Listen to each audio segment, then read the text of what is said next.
नमस्कार दोस्तों।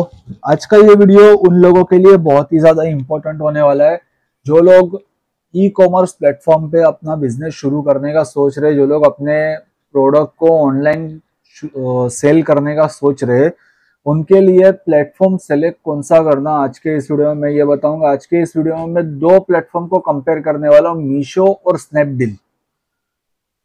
मैं प्रेजेंट टाइम में इसकी बात करूंगा, पास्ट में क्या है क्या नहीं वो नहीं पता, लेकिन प्रेजेंट टाइम में स्नैपडील और मीशो इन दोनों में से कौन सा प्लेटफॉर्म बेटर है, मैं इसके बारे में आज कंपैरिजन करूंगा। जो भी है ट्रू फैक्ट मैं आज के इस वीडियो में बताऊंगा कि आपको उसके बाद फिर डिसाइड करना है आपको कौन से प्लेटफॉर्म पे वर्क करना चाहिए। ठीक है, तो दोनों प्लेटफॉर्म के मैं एडवांटेज और डिसएडवांटेज आज के इस वीडियो में मैं क्लियर टॉपिक पे बताऊंगा। तो सबसे पहले भाई मीशो पे बताए तो मीशो पे फंक्शन काफी ज्यादा आपको मिलेंगे।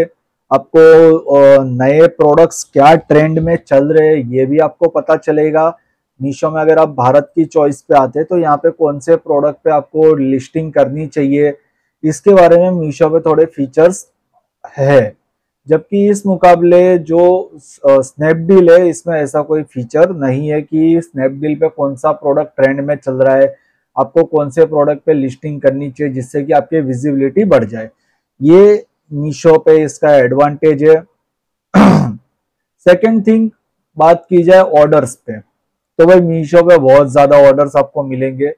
उसके कंपैरिजन में स्नैपडील पे आपको उतने ज्यादा ऑर्डर्स नहीं मिलेंगे। हाँ, अगर आप रेगुलर जितना आप मीशो पे अगर ऐड करते हो उतनी ही उसके अकॉर्डिंग अगर आप स्नैपडील पे भी ऐड करते हो तो आपको मिल सकते हैं ऑर्डर। अब मीशो पे एडवर्टाइजमेंट का बता दूं तो अगर आप एडवर्टाइजमेंट पैनल पे अगर आप आते हो, आप कैंपेन करते हो तो आपको मिनिमम कैंपेन 300 रुपए से आपका होता है स्टार्टिंग। 300 या 330 रुपए से आपका कैंपेन शुरू होता है। जबकि उसी जगह पे अगर आप स्नैपडील पे अगर एडवर्टाइजमेंट करना चाहो तो स्नैपडील पे मिनिमम जो प्रमोशन इनका होता है, प्रमोशन कैंपेन जिसको कॉस्ट पर क्लिक जो कहा जाता है, वो 500 रुपए से शुरू होता है। और बाकी आप ऑर्डर पर क्लिक भी आप यहाँ पे भी कैंपेन इसका कर सकते हो। यहाँ पे आपको एडवर्टाइजमेंट में आपको कैंपेन में पूरा प्रोसेस दिख जाएगा, आपका कन्वर्जेशन कितना होता है, रेट ऑफ इंटरेस्ट क्या चल रहा है और आपका कॉस्ट पर क्लिक कितना लग रहा है। डेली बजट 500 रुपए से शुरू होता है। यहाँ पे आपको ये एक चीज लगेगा जो कि मीशो में 300 रुपए से शुरू होता है। दूसरा, मीशो में प्रमोशन चलते तो मीशो में आपको अलग अलग परसेंटेज वाइज इनके प्रमोशन ऑफर्स चलती रहती है, नए नए सेल्स आते। स्नैपडील पे ऐसा थोड़ा सा कम है। ये एक मीशो का एडवांटेज है। यहाँ पे आपको कई सारे फ्लेक्सी ऑफर भी मिल जाएंगे, डेली डील से आपका जैसे जैसे आपका कैटलॉग ग्रोथ होगा, आपका जो अकाउंट है ग्रोथ होगा, उस पे आपको ये पता चलेगा। ऑर्डर्स पे आपको स्नैपडील पे भी ऑर्डर सारे मिलेंगे, मीशो पे भी ऑर्डर मिलेंगे। स्नैपडील पे मीशो के मुकाबले थोड़े कम मिलेंगे क्योंकि स्नैपडील का पहले के समय में थोड़ा काफी अच्छा नाम था, लेकिन अभी उतना थोड़ा कम हो चुका है। अब बात करते हैं रिटर्न्स की। ठीक है, मीशो में भाई चाहे कस्टमर रिटर्न्स हो चाहे कुरियर रिटर्न हो, यहाँ पे हाई लेवल चलता है। यहाँ पे कुरियर जिसको हम आरटीओ रिटर्न बोलते हैं, कुरियर रिटर्न, ये भी हाई लेवल पे आपको आएगा। और कस्टमर रिटर्न भी पूरी पूरी प्रोसेस है कि आपके 10 ऑर्डर में से 2 ऑर्डर कस्टमर रिटर्न आ सकते हैं, जो कि स्नैपडील पे ये चांसेस बहुत कम होते हैं। आपके यहाँ पे रिटर्न आने के चांसेस बहुत ही कम है, बहुत ही कम मतलब कि आपका 1 से 2% यहाँ पे रिटर्न आने के चांसेस है। बाकी स्नैपडील पे रिटर्न चांसेस नहीं है क्योंकि स्नैपडील पे जो भी ऑर्डर आते हैं वो जेन्युइन ऑर्डर होते हैं, रिटर्न ऑर्डर बहुत ही कम चांसेस होते हैं। बाकी स्नैपडील पे रिटर्न ऑर्डर आपके नहीं आते हैं। इसके बाद बात करते हैं मीशो पे रिटर्न का जो चार्जेस है वो कितना लगता है। तो मीशो पे भाई रिटर्न के चार्जेस का तो करीब 150 रुपए से लेके 250 रुपए तक मीशो पे रिटर्न चार्जेस लगते हैं, डिपेंड करते हैं आपके प्रोडक्ट के ऊपर। जबकि उस मुकाबले अगर स्नैपडील पे रिटर्न के चार्जेस की बात की जाए तो यहाँ पे रिटर्न के चार्जेस काफी ज्यादा कम लगते हैं। यहाँ पे आपको रिटर्न चार्जेस ना के बराबर ही लगने वाला है। अब इसके बाद बात करते हैं कस्टमर सपोर्ट्स की।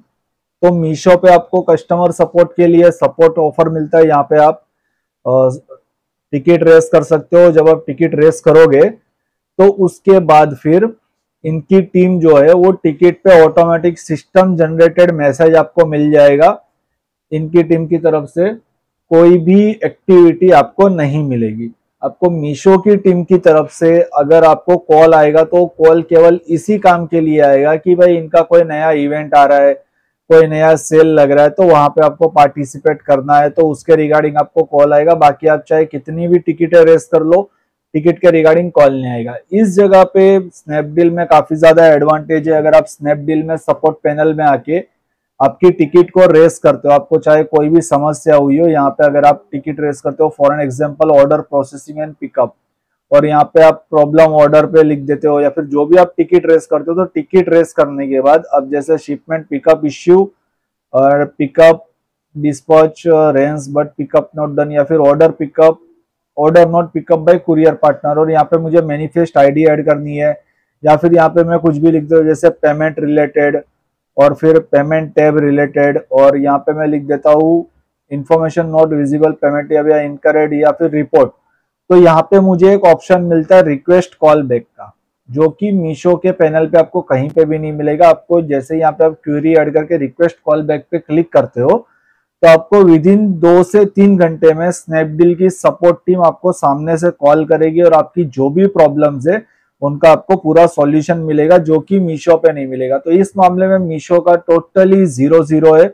मीशो पे आपको कोई सपोर्ट नहीं मिलने वाला। यहाँ पे आपको सिर्फ कॉल आएंगे तो वो सेल्स रिगार्डिंग आएंगे, उसके बाद चाहे आप कितनी भी टिकटें रेस कर लो, भाई मेरा 4 दिन से ऑर्डर पेंडिंग में पड़ा हुआ है लेकिन इनकी टीम लेने के लिए नहीं आई है, तो यहाँ पे आप चाहे कितनी भी टिकट रेस करो। इसके मुकाबले आप स्नैपडील पे लिस्टिंग करके आपके ऑर्डर को जनरेट कर सकते हो, ग्रोथ कर सकते हो, और आपके प्रोडक्ट को काफी अच्छे कस्टमर तक आप पहुंचा सकते हो। मीशो पे आपको फेक कस्टमर बहुत ही ज्यादा मिलेंगे। आपके अगर डेली के 50 ऑर्डर जाते हैं तो उसमें से गिन लीजिए 10 ऑर्डर तो आपके फेक हो गए, जो कि आपका आरटीओ रिटर्न आ जाएगा। ये एक छोटी सी इंफॉर्मेशन थी 2 प्लेटफॉर्म के रिलेटेड कि आपको स्नैपडील पे वर्क करना चाहिए या मीशो पे वर्क करना चाहिए। मीशो पे आप बिना ब्रांड रजिस्ट्रेशन के भी आप प्रोडक्ट को सेल कर सकते हो, लेकिन स्नैपडील पे आपको रजिस्ट्रेशन की जरूरत पड़ेगी। अगर आपका ब्रांड है तो आपको ब्रांड अथॉरिटी की जरूरत पड़ेगी। सो इन्फॉर्मेशन अच्छी लगी तो वीडियो को लाइक कर दीजिएगा, चैनल को सब्सक्राइब कर दीजिएगा, जिससे आने वाले और भी इन्फॉर्मेशन वीडियोस आपको मिल सके जो कि ई कॉमर्स रिलेटेड होंगे और प्रेजेंट टाइम के रिलेटेड होंगे। जो भी नए अपडेट आएंगे उसके रिगार्डिंग आपको पता चल जाएगा। तो चैनल को सब्सक्राइब करना बिल्कुल मत भूलिएगा।